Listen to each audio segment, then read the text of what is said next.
And for today's video, eto na nga at videohan natin ang ginagawa ni Dada sa kanyang trabaho. I-flex lang naman natin kung gaano kasipag si Dada pag working hours na. Ganito nga pala yung ginagawa niya kapag siya ang unang nagbubukas ng shop. Linis-linis habang wala pang customer, sinong nagbi-video? Oh, gulat kayo no?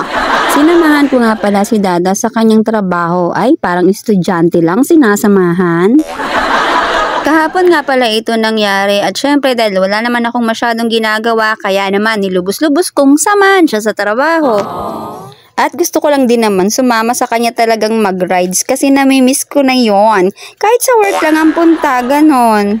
At eto na nga maya-maya lang eksaktong 10:00 ng umaga ayun may nagsitatingan na ng mga customer.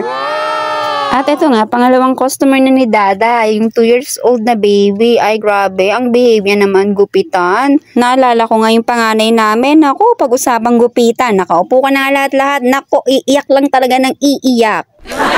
At nagsunod-sunod na nga ang mga customers na dumating ng araw na ito at talaga namang busy si Dada.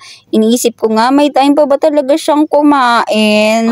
At eksakto ngang 1 PM naubos din ni Dada yung mga nakapila. Ayun na nga naghanap kami ng kainan. Aba, ang lungkot na niya. Ano ba Dada? Malungkot ka ba dahil madadagdagan yung gastos mo sa pagkain?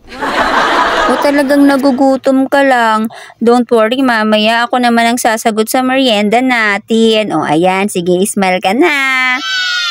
At pagbalik nga namin sa shop, ilang segundo lang, ayun, may customers agad si Dada at dire-diretso na yan. Wow! Ang sipag naman ng Dada namin. We're so proud of you, Dada. Woo! At sobrang thank you kami sa Lord kasi kahit hindi pumasok si Dada nung Sunday dahil Father's Day, ayun, yung pagpasok niya kahapon, dinoble talaga ni Lord yung kita ni Dada. Kaya talagang thankful kami. And this is for today's video. Thank you for watching!